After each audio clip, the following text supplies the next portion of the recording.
So today we're talking about how manifestation works. And this talk came out of a question out of a previous talk when we were talking about navigating neutrality.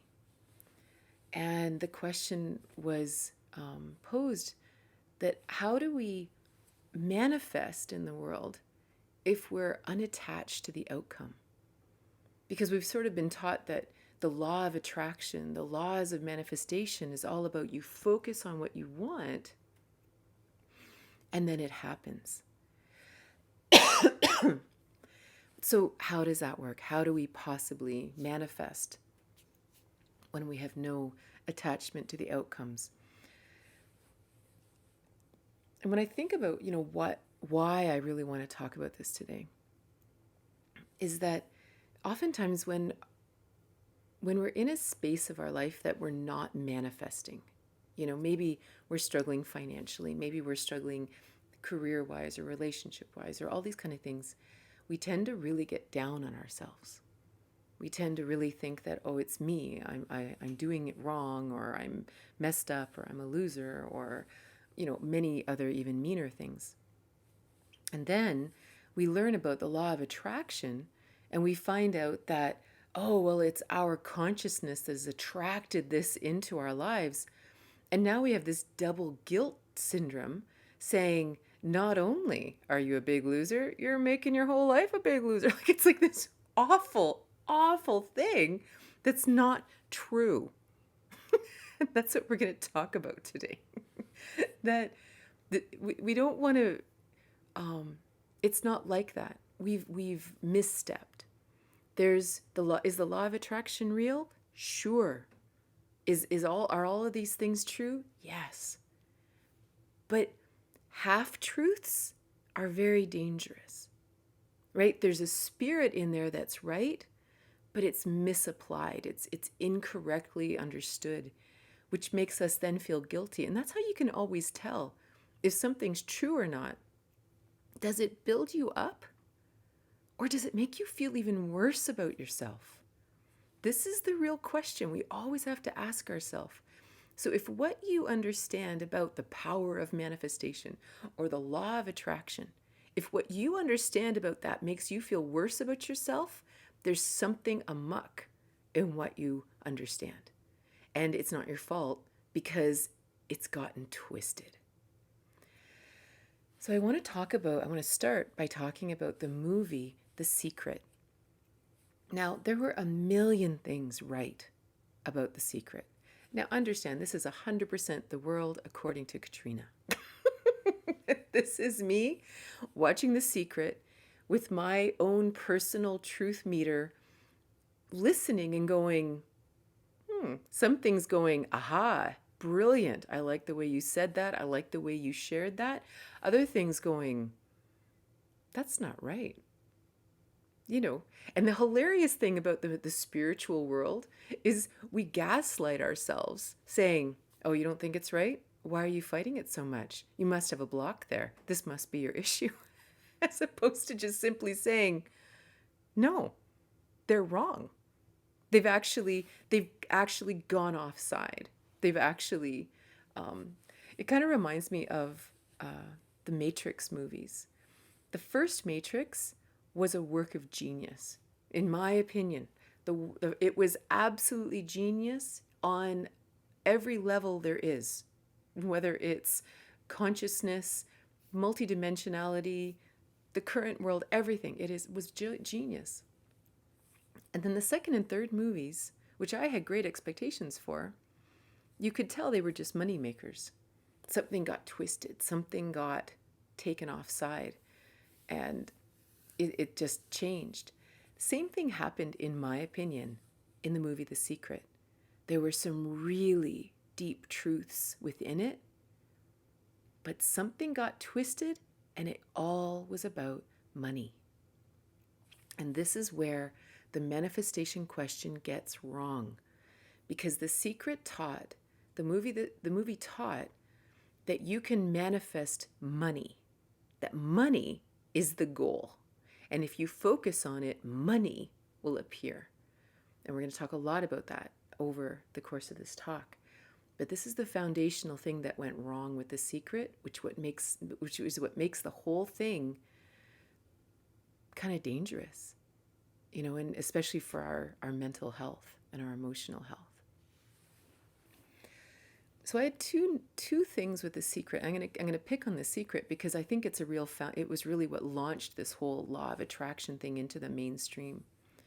The first thing is this question of chicken and egg, and this is what first really made me feel funny about the movie, because I manifest a lot in my life. I always have. It's something that oftentimes if I want something, it does happen. Not always. I mean, you guys know, who've been here for a while, that I've also had incredibly long, difficult years and decades of my life that my manifestation was not happening by any means.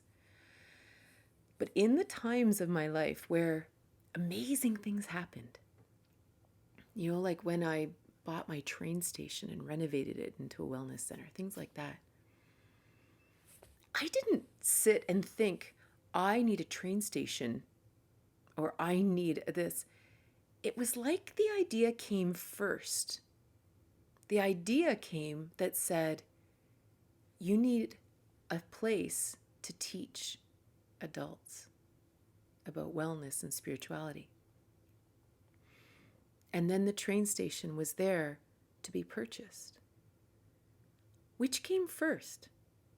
The idea? Like, was it intuition? Or was it just a desire, a want? Because in my life, intuition happens and things appear. But to me, the intuition happened because the thing was about to appear.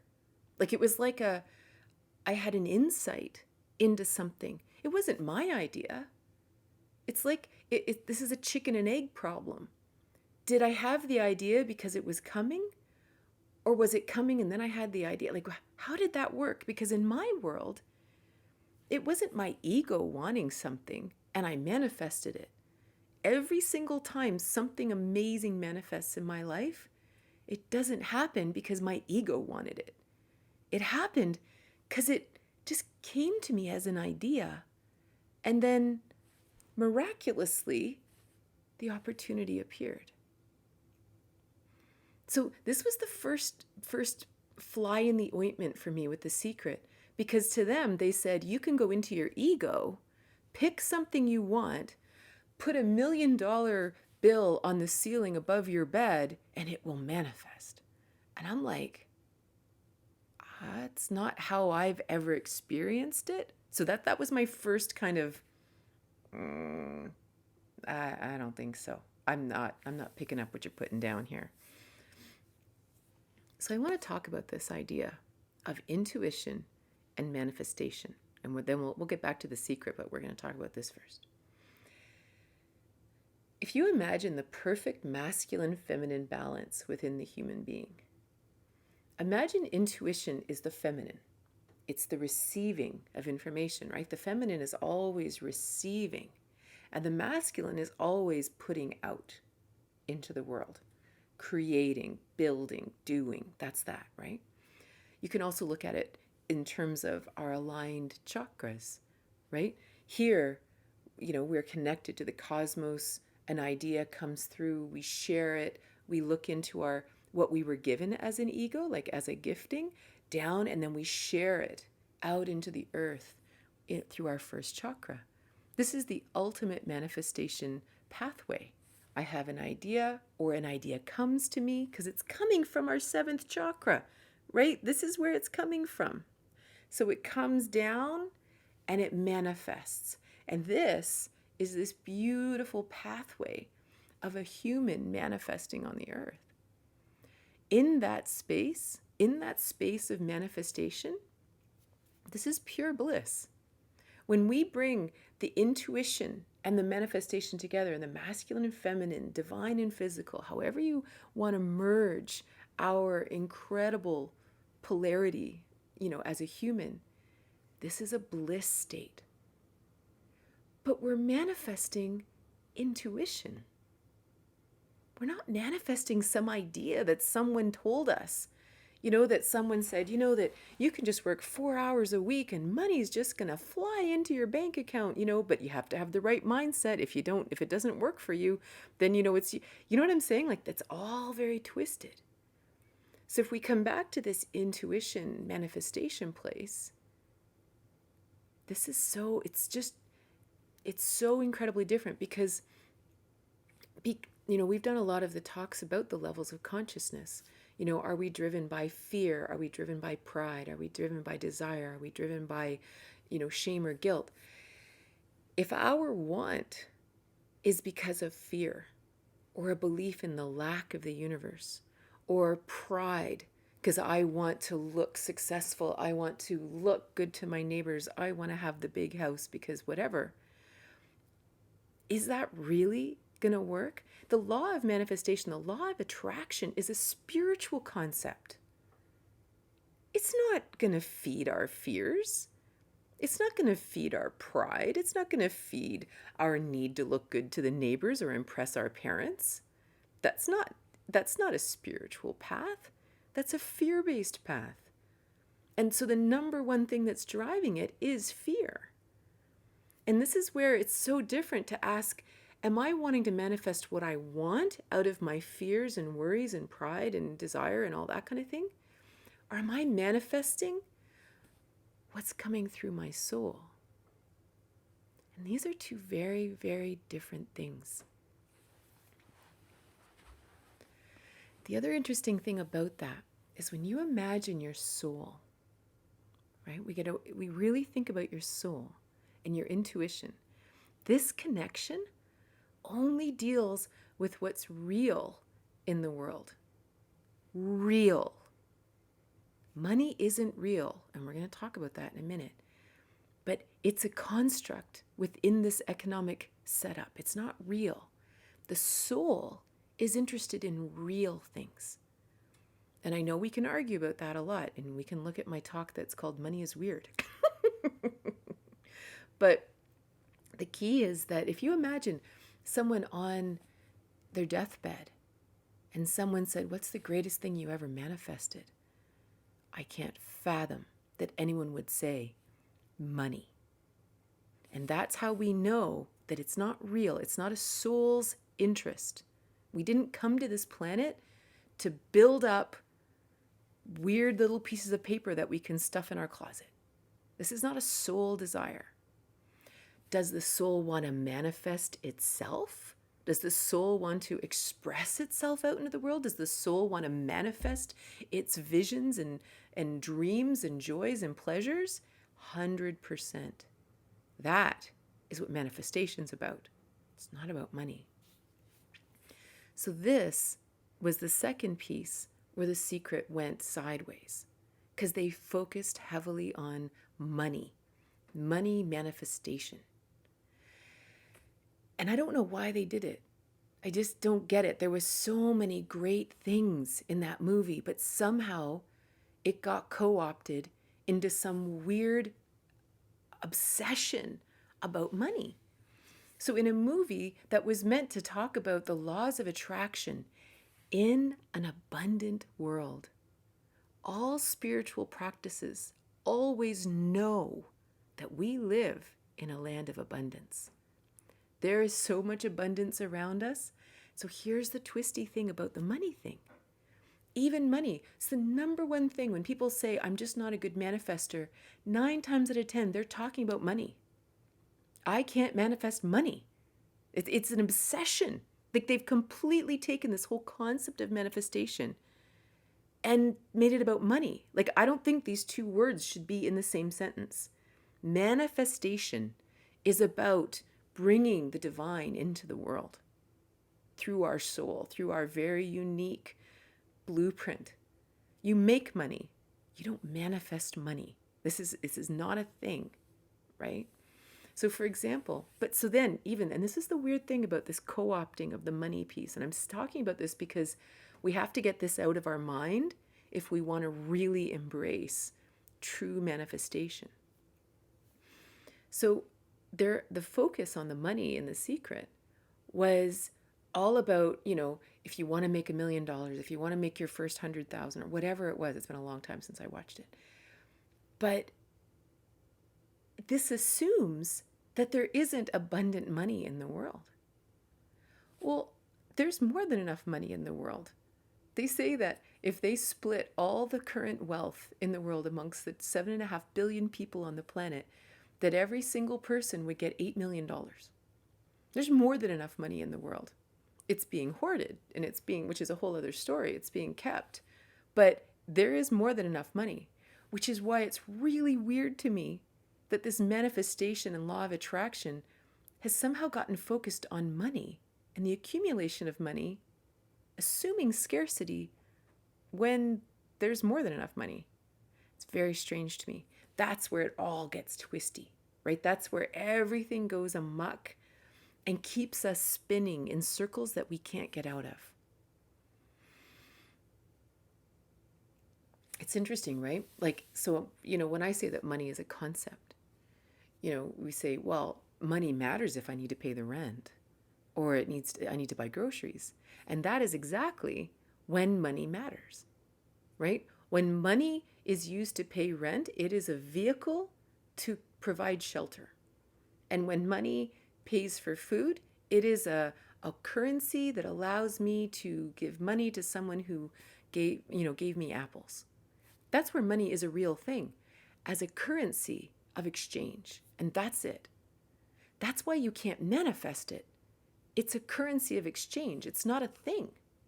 It's only valuable in the exchange of things that are valuable.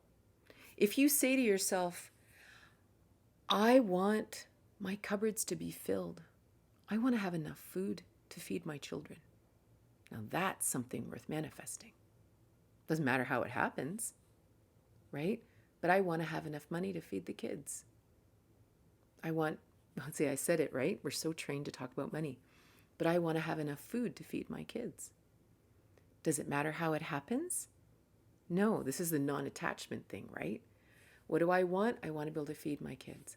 That's what I want. That is something that the universe will get on board with and help out. If you just say, I just want more money, it's not real. It's like when you learn about how the mind works and how the brain apparently stores pictures. And the brain doesn't understand it doesn't understand the negation, it only understands the picture. So for example, if let's say your kid is up in a tree and you say, don't fall, don't fall, don't fall. All that child's brain hears is fall. And all it starts thinking about is, oh my God, what if I fall? What if I fall? What if I fall? Because the brain doesn't know what don't fall means. All it knows is fall, right? So instead, you say to the child, hold on tight. Oh, I can focus on that. Hold on tight. And that's why if we talk about focusing on money, which is just a currency, it's like an ocean wave. It's a currency. It's just meant to move from one thing to the other. It's not real. So we cannot get behind that. There's no energy in it. There's no passion in it. There's no soul in it. And especially if we really want to live this spiritual life, and I don't mean spiritual like that. I mean I want to manifest my spirit. I want to manifest my infinite self here on the planet. Then I can't focus on something that isn't real any more than I can focus on purple elephants. All I really want is purple elephants to appear. That's what I want, purple elephants. Why are purple elephants not appearing? I don't understand. I must suck at manifesting. But purple elephants aren't real. You don't suck at manifesting. You're aiming for something that it's not real, right? I remember, so in the land of, say, manifesting something that's real, like food in the cupboards, warmth, friendship, love, things like that. These are real things. You focus on that, your heart will get behind it. Your spirit will get behind it. When your spirit gets behind it, the universe is behind it. right? It has to be something your soul can hold on to, just like that kid holding on to the tree. It has to be real. So Gandhi's book, My Experiments with Truth, was all based on the power of living in satya, truth. And satya, truth, isn't just here's what I think, here's what my ego thinks. This is my connection between the seventh chakra all the way down to the first, because I know this to be truth. And satyagraha is the standing in of that truth and having faith that everything will be right, because that satya is connected to the universe. We're not separate from it. We're connected to it. So when we listen to satya, when we listen to our intuition, what's needed will manifest. And so people always asked him to do an autobiography. And he said, to find out where I was born isn't interesting, but to see me in the final hour as I stand in my truth and I start to waver in my faith, that's when you will meet me. That's when you will really know me. So this book is a collection of all the moments that he stood in his truth and waited. So one of the stories that sticks out for me, and again, these are the details I can't quite remember, but he was living in a house with a bunch of people, and I'm guessing that there was still like a lot of revolution against the British, the monarchy and stuff, and he was sort of ostracized and things were tough, and they were going to get kicked out of this ashram or this place that they were staying because for whatever reason there wasn't enough money to pay the rent. But he knew that when he sat in prayer, he knew they were meant to stay there. And I don't know whether they were doing work, whether they were helping orphans. I don't know what they were doing, but they were doing something important. And he waited. And he also might have spoken out against the government a few times. So there was something, again, this is where I'm fuzzy on the details. But what was interesting in the vision I have in my mind is he waited till the final hour. He said, no, I see this. I know this is true. I know this is true. And literally hours before they were going to be evicted, this huge car, this limousine or something pulled up. And this man inside, who had been a benefactor to Gandhi before, but who was actually on the other side, right? He was on the other side politically of what Gandhi was going for. The window just slowly rolled down and an envelope went out the window and was given to Gandhi so that they could stay. But it was an understanding that you never saw me here. And the money appeared. Did Gandhi manifest money? Or did he manifest the ability to continue his passion, his calling, his mission? That's the difference. That's where, did the money matter? Sure. Was the money the thing that appeared so that he could do the thing? Yes. But he didn't sit and pray for money. He sat and prayed and focused on him and the people staying in this ashram. That's a completely different experience.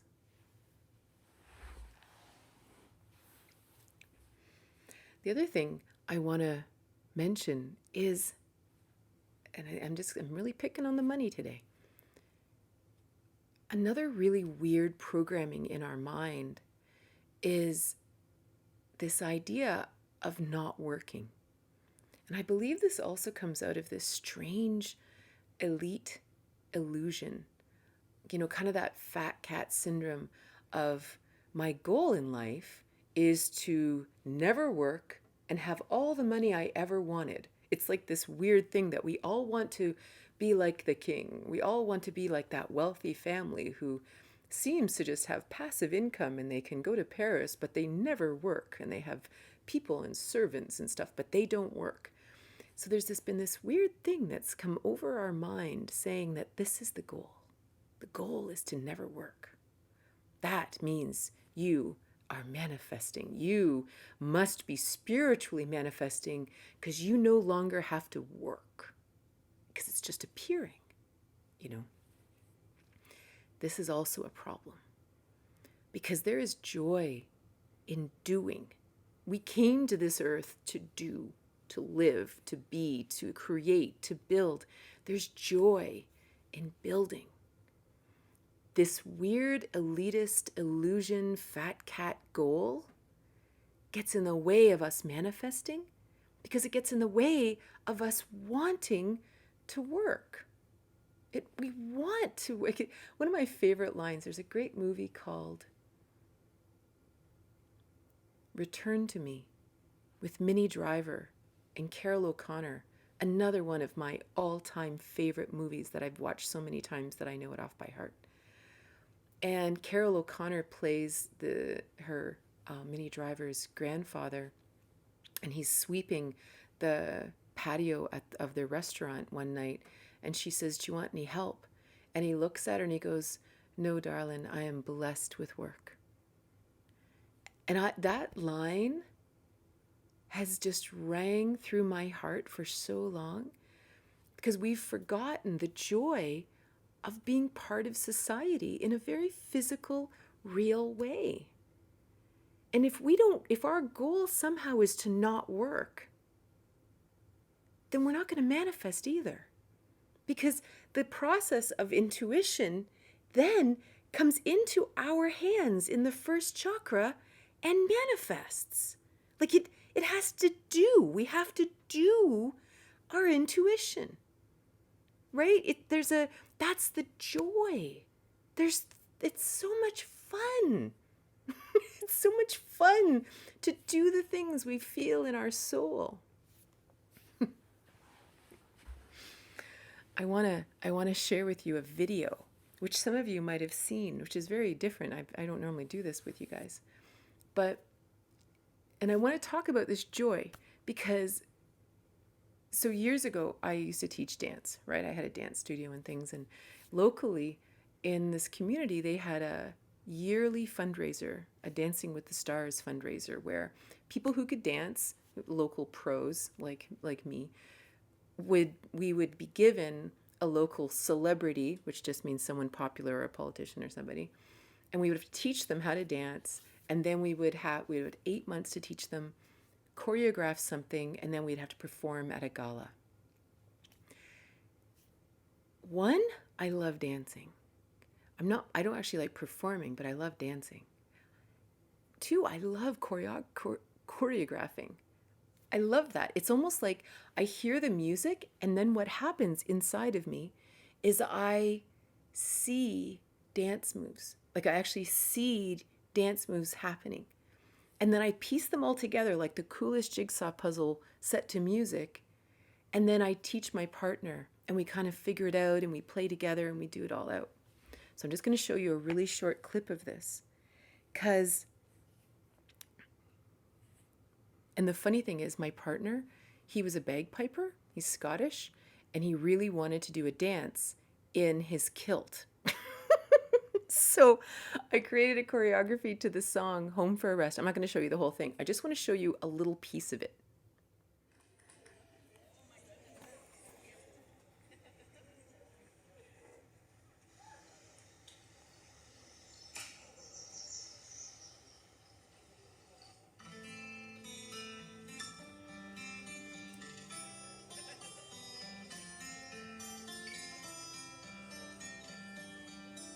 This is the boring part, but it'll get big in a minute. Hold on.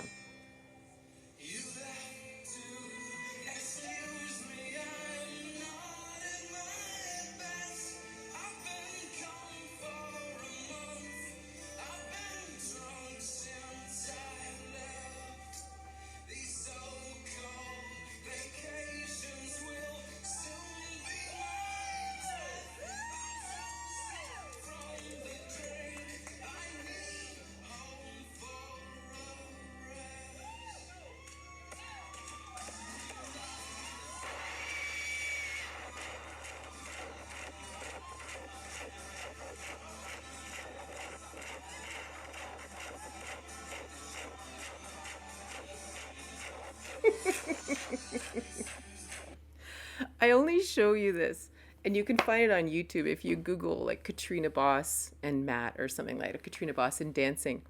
And and again, when I watch that, I probably watched it 1,000 times.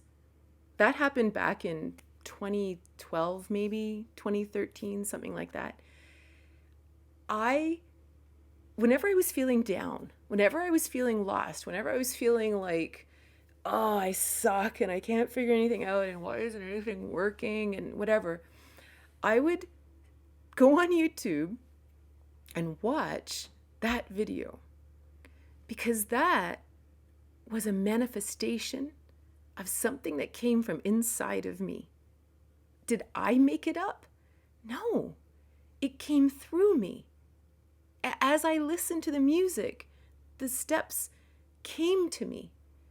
It was like this wonderful, it's like Osho would teach about becoming a hollow bamboo. That if we can clear ourselves and allow, how does he say it? And allow the lips of God to play through you or something. That's what it's like. That's what manifestation's like. When you have a desire, like I want to dance for 2.5 minutes in front of a pile of people, and you just sort of go, I don't know how to do it. And then like this energy just vibrates your inner flute, and this dance comes through you. You manifest it, you perform it, and it's like a miracle. And I would watch that clip, and it just, I don't know, it just does something to me. It brings me to that state of bliss that I think that's what we want. We want to manifest because it feels blissful to share what's in our soul, to share who we are, to share what we really want in life. Like, what do we really want? That's the question, right? Because the truth is, there's another part of this whole law of attraction question, right? What you think about expands. This is classic, Wayne Dyer stuff, right? What you think about expands. Is that true? 100%. That part is 100% right. So, if what I really want is more friends, if I think about how I have no friends, what happens? I don't have no friends. If I think about how do I expand my social circle to have more friends, then I will think about how to meet more people. And I will think about how I could go there and I could volunteer and I could go do this and I could go do that. And suddenly the universe has a million ideas for me, and they're all going to happen, right? Because I'm thinking about how to make friends, not about the fact that I don't have any friends. Or if I think about, even if I think about money, if I think about, like I remember reading The Wealthy Barber a long time ago. And, he that was one of the big teachings of his was, don't think about making, like you can think about making money, but think about what are you going to do to make money? Don't just like think about the fact that I don't have money. What can I do? The people I know in my life who are flush with money, they're so happy to do anything. They're not above anything. They look out in the world and they go, what's needed? Oh, is that what's needed? Oh, then I'll do that. Oh, is that what's needed? Cool.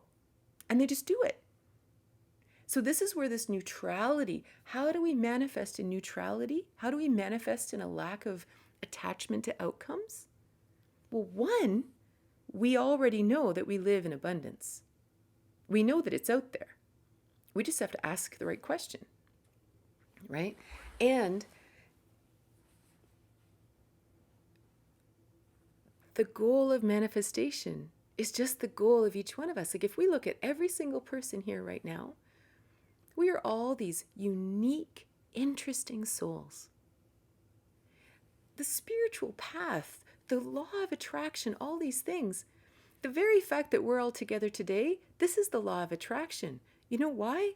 Because we all want to talk about this. We all want to commune together. We all want to chat together.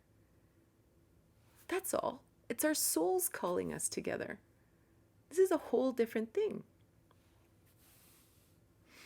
So when we think about, so again, when we come back to this whole what you think about expands, in a world of neutrality and abundance, you're kind of like, so what do I really want?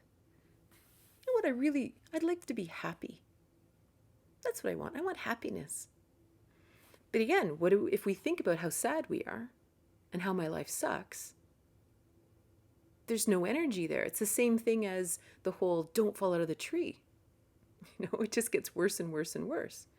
But if I think about, all right, what would make me happy? Being outside more would make me happy. Hanging out with my friends more would make me happy. Having time to read, that would make me happy. Going for walks along the beach, that would make me happy. And then what happens? We do them.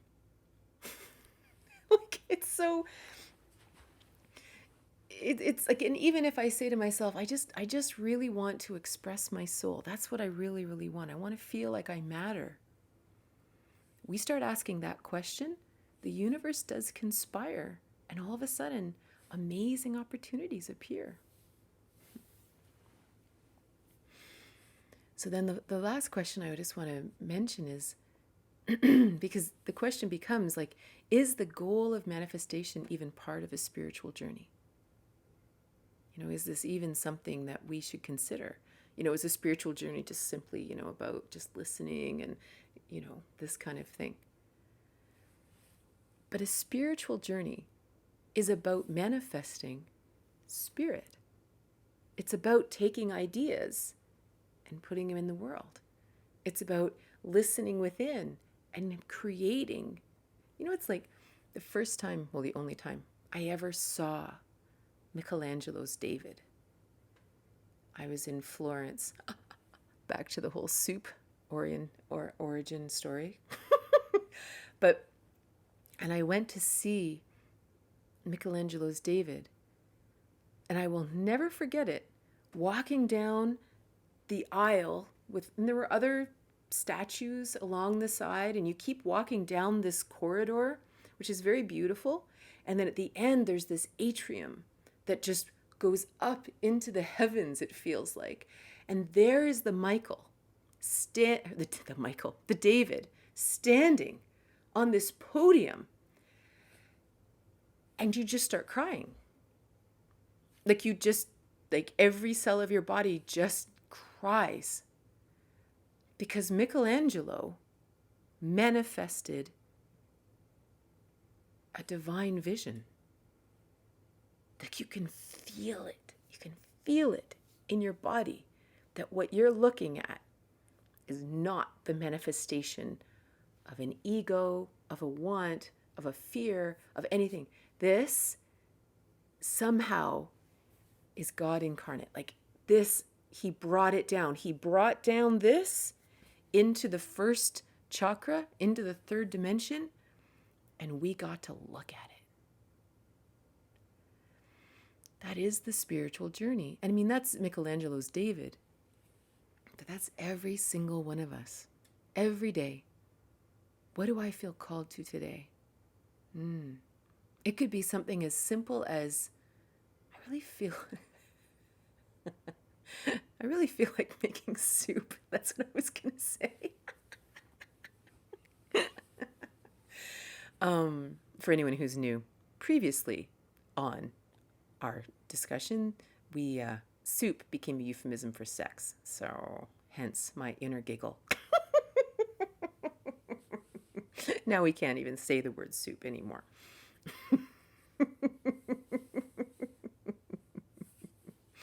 But it can be that. Again, we have this idea of a bliss state has to be this insane, monstrous manifestation of my, it's like, no. The real bliss is so subtle. It's literally in tucking into a beautiful bowl of soup. Or a great coffee with a friend. Or a beautiful walk along the boardwalk. This is the bliss because it came from intuition and we did it. That's manifestation. Manifestation is doing what we feel called to do. That's all it is, which is why it's within every single one of our capacities. Because we just have to do it. If we have things that block our belief that we should do it, shouldn't do it, all that stuff, that's worth looking at. But manifestation is always about doing. It's kind of the fun part of getting to be human here on earth, I'm curious about the process of manifestation, the motivation behind the manifestation, the energy. If you're in a state of desperation, depression, sadness, to speak to that when you're desperate. The thing about when we're feeling desperate or we're feeling depressed or we feel lost, and it sounds so corny, but it really is small things. Like it's kind of that, I remember when my kids were little and I was on the farm and I was really struggling. Like I was really, the opposite of manifestation basically, but just pulling my hair out all day long, like just sort of getting through the day, going to sleep at night, waking up, doing the same thing over and over again. And especially I remember when my son was, Aaron colicked for the first 11 months. So I didn't sleep for 11 months. Like I was just not okay. And then people would say to you, oh, they grow up so fast, really better. And I'm like, okay, these days are each lasting 10 years. So I don't know what you're talking about. And I read this book called The Tao of Inner Peace. And it was a beautiful book. Susan Dreher or something like that. It's funny how these authors' names pop into your head. And I remember her saying that whenever you feel completely lost, do something that's within your power. And she said, make your bed. No matter what, make your bed. And it's such a small thing. And I did this. Every day I would get up and I would make my bed, make it perfect, then go out into the fray of the dairy farm and the kids and the hired men and my husband and all that stuff.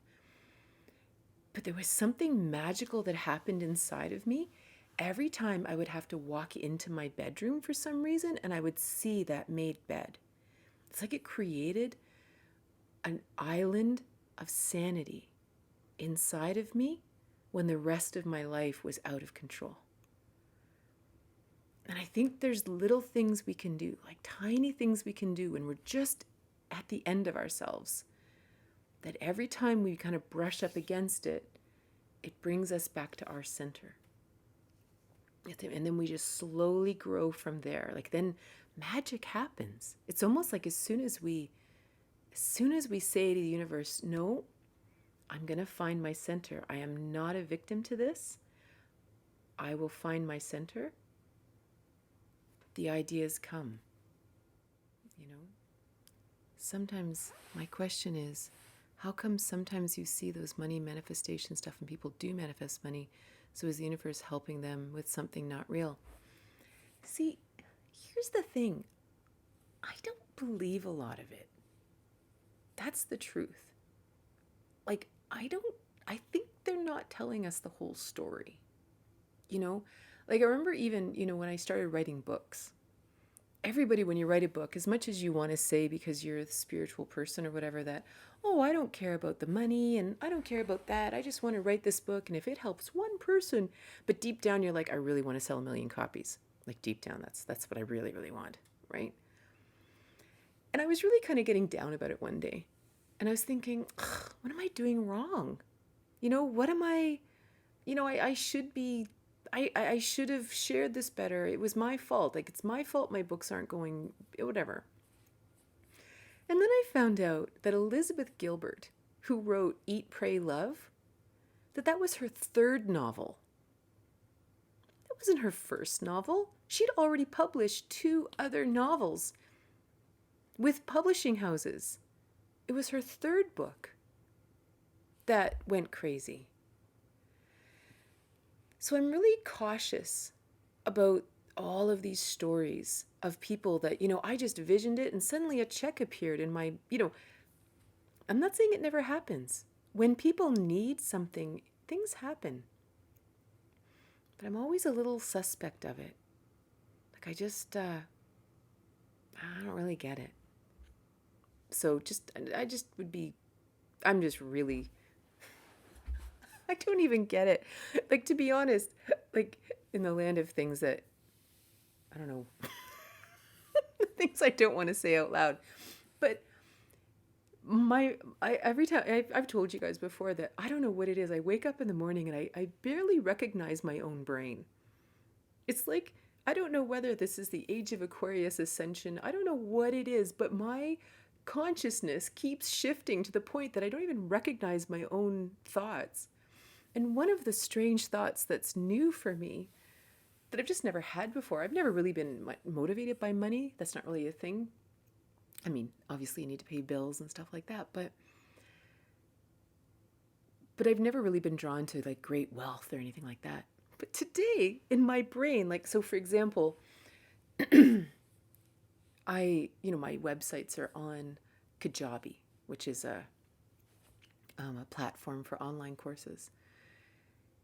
And one of the big things within the people who run courses on Kajabi, you get these pins when you achieve a certain number of sales. And so there's a Facebook group, right, that I'm a part of. And people like celebrate when they get their $1 million pin. They get $1 million in sales. And I always have this weird thought in my head now that I never had before.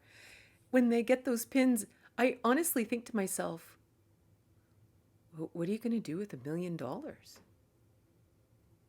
why is that a goal? And then I have a much more cynical voice that says, do you have like a drug addiction or something? Like, do you have why do you need $1 million? Like, I just have this really, and I can't quite get past it. It's a completely new thing inside of me, but I'm like, so as soon as people start bragging about how they do this, I don't even understand it. It just doesn't even feel real to me. So I don't know. I have no idea.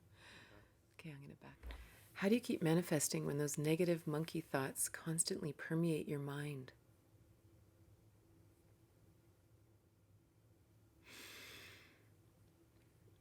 One big thing I really look at is when our mind is filled with monkey mind chatter, to really look at what the thoughts are and ask ourselves if it's true.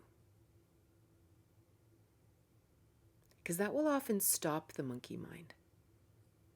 If the mind is like, what about this? And this could happen. And you know what else? I'll bet they think this. I'll bet this. And it's like, is that true? Like, to actually just stop and go. Because most of the things, if our mind is swirling, we're probably not swirling on something true. Something spun us. So it's really valuable to know, wait a minute, what just spun me? And get rid of it, I feel my actions to manifest partnership and connection bring me further away. I feel disconnected. Right? Well, and this is a very interesting thing, right? To manifest relationships, that's a real toughie. Because so often the very fact that we're working so hard on it is because we feel this lack. And it's sort of backwards, right? But to imagine, like a good friend of mine, he said he was dating for a long time. And then one day he just decided that he realized that he wanted someone else to join him so that they could like have a party, like he called it a party, so that we can have our party together. And he said, and then something inside him shifted and he decided to become his own party. And then one day, perhaps he'd invite someone into his party. And again, it gets interesting, like when you imagine manifesting is doing something, right? So what do I do to make me happier? What do I do to make me more content and more blissful, all unto myself, right? All within my own beautiful masculine and feminine manifestation inside of me. And then everything changes. You know, I want to live in a community of like-minded women. How do I manifest that? It's the same thing. You just start small. You start looking around you and saying, all right, what women do I know that I want to hang out with? Let's have coffee. Let's have a book club. Let's cook, you know. Oh, I so was going to say cook soup together. You know, just we just start small and then we allow it to grow, right? Like for me, don't say it.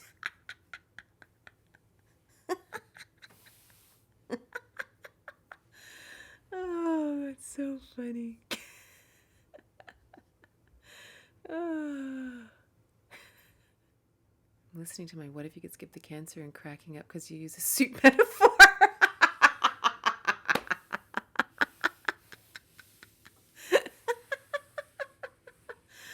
Oh, that's so awesome.